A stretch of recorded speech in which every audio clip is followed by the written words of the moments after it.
at all? Nothing's wrong with that store.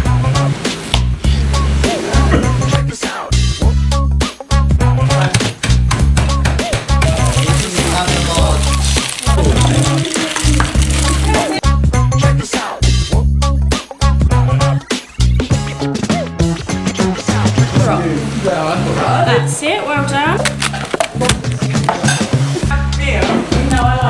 I did the slow motion.